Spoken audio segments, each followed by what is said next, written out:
Did you ever think about restoring a wooden boat, but you don't know anything about them? So did I.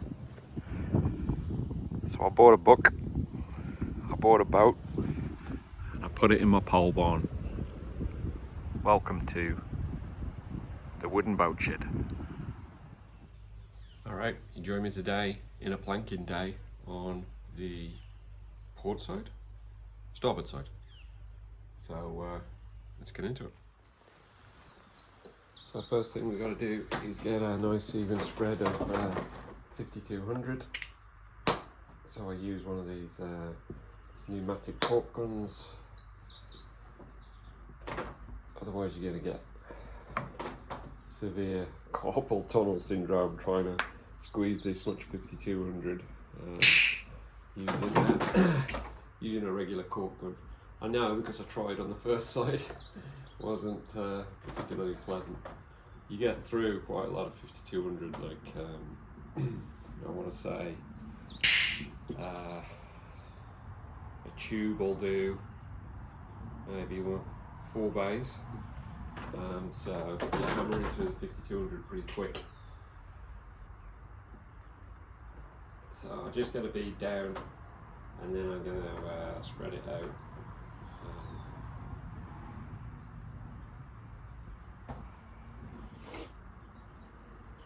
Probably had a shot here, but I'm just working the chine side.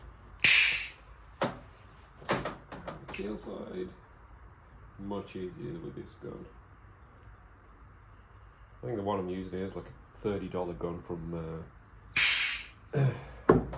the Jungle website.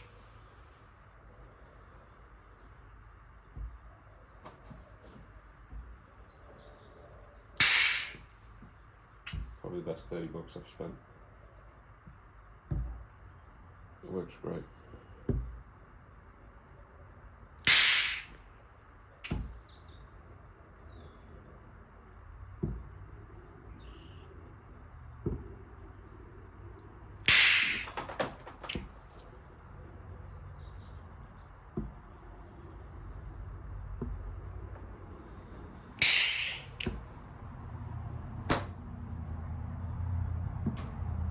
Why is it satisfying when you get one of those air bubbles come through and it just pops?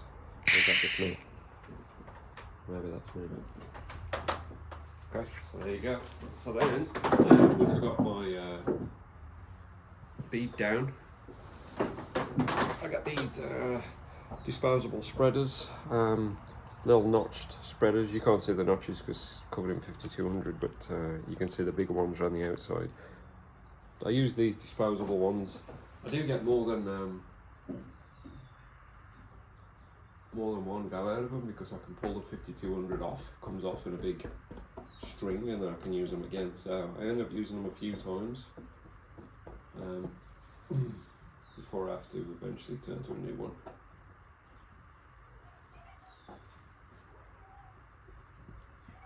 So what I do is an initial sort of spread around just to try and start to shape this.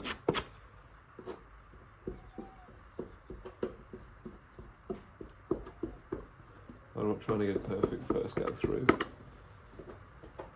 I'm just trying to start to spread it. Like that.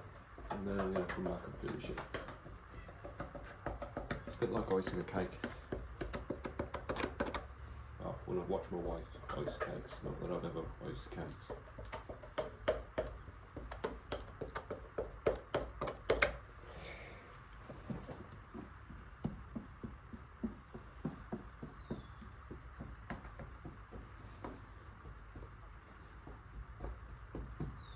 See, I've got too much on there, so I can just sort of start to pick it up and move it elsewhere. So where I just get it roughly right to start with, because there's going to be too much in some places, not enough in others. So I can start to move it around a little bit if that's the case. Like here I've got too much.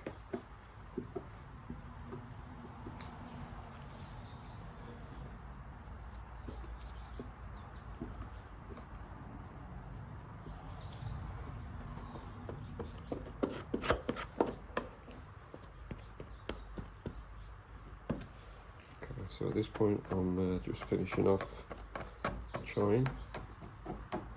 So I've been all over it once, started to spread it, now I can really start to finish it. So what I do here is really start to move it around so that the entire area is covered.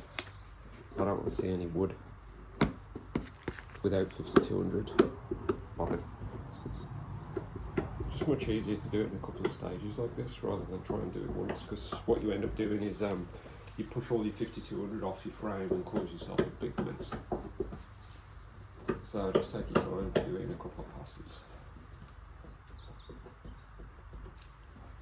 Oh, I just knocked it off the edge of the frame there.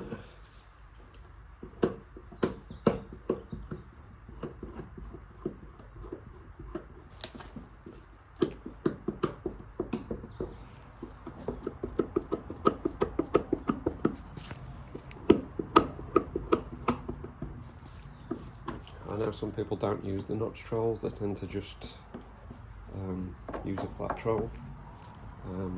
What I've found is I'm really not good enough to use just a flat trowel. I end up with a lot of variance in the thickness, which then creates a lot of mess, and I've got to come in and clean up underneath. Whereas if I use this way, I can get a consistent bead throughout, and I find that I can get a nice amount of squeeze out underneath, but it's not enough that I've got to come and clean it. So although it might take me a little bit more time here, I'm not doing any cleanup underneath, unless I make a mistake.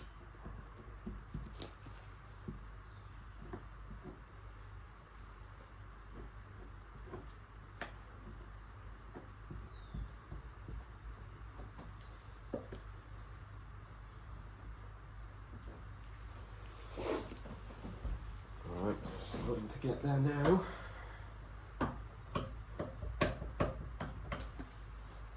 I mean, what percentage coverage am I looking for here? It's like 95%. I'm not going to sit here and make sure every single frame is 100%. I'm looking for 95% coverage is good enough for this, because it's going to spread out once I put the wood on.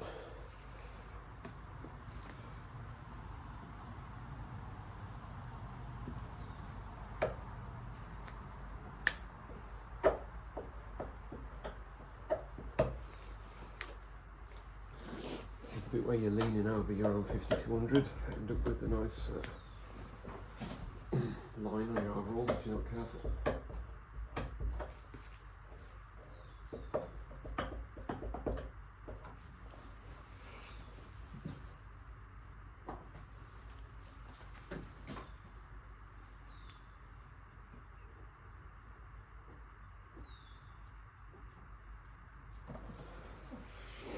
And really close, yep. Oops.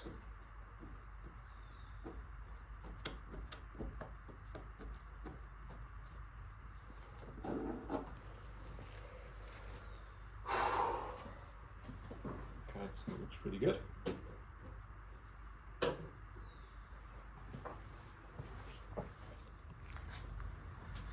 Okay, so I've done both sections now where I need to be. So I should have enough cover to be able to get this down.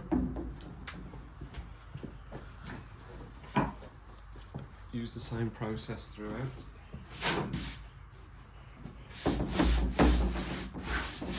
give this a quick wipe, push I should say, before I put it on. Just make sure there's no nothing loose on there, I don't know. Final last check. Everything looks good.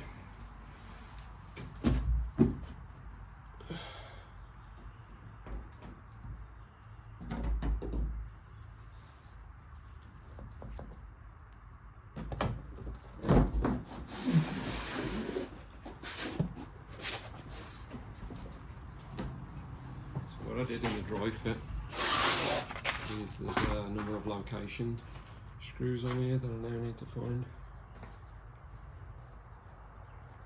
which are going to help me get this into the place it was and I dry fitted it.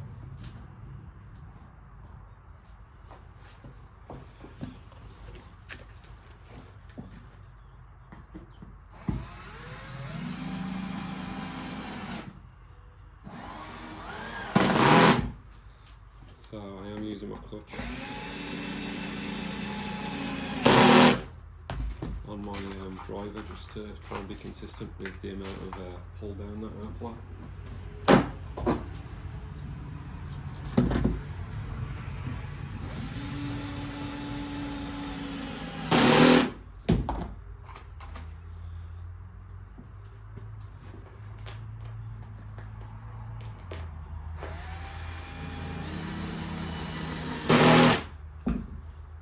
See, that's locating pretty good, so that's reassuring.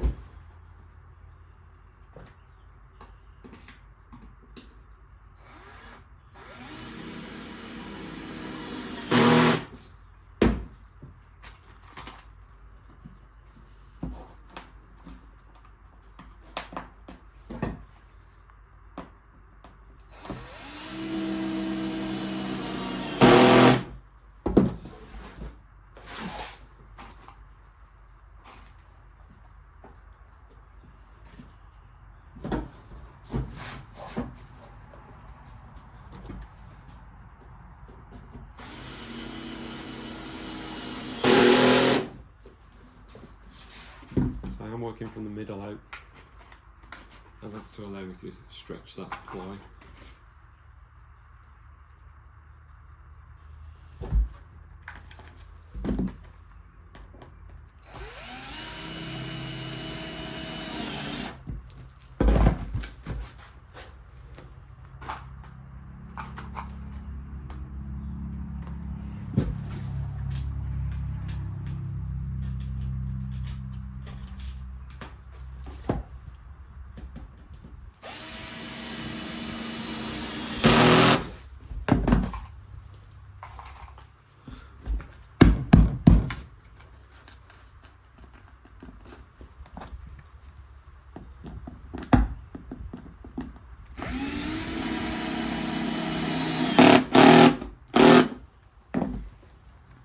Hopefully you can see that sinking down as I pull these screws up.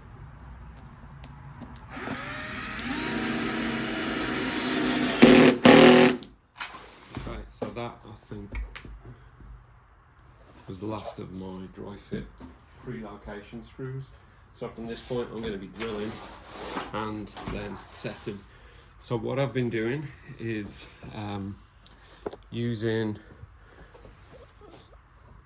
sort of the rule of my fingers. I'm trying to get a screw as close as I can to a finger, which is probably like what, a spread finger, I don't know, 5 inches, 6 inches.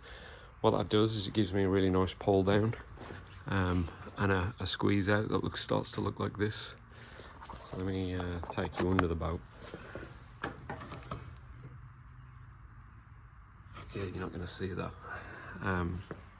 So the squeeze out is about, using this method with the troll, the squeeze out is about a 1/16, which means I don't actually have to clean it up.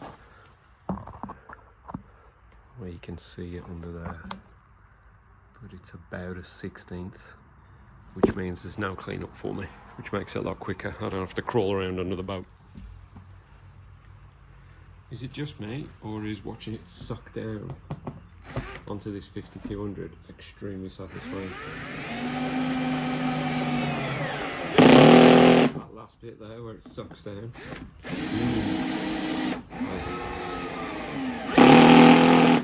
Very satisfying.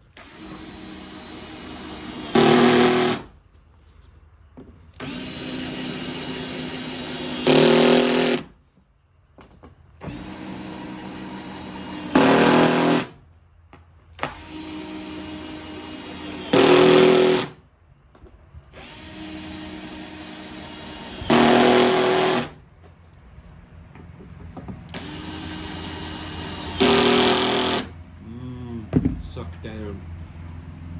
Okay, on to the next. So there you go, all finished.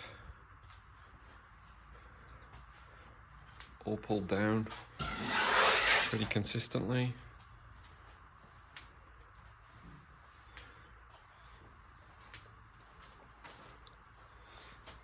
So I had to increase the number of screws a little bit on the front here just to make sure I pulled everything down. And then in addition to the screws, I ended up using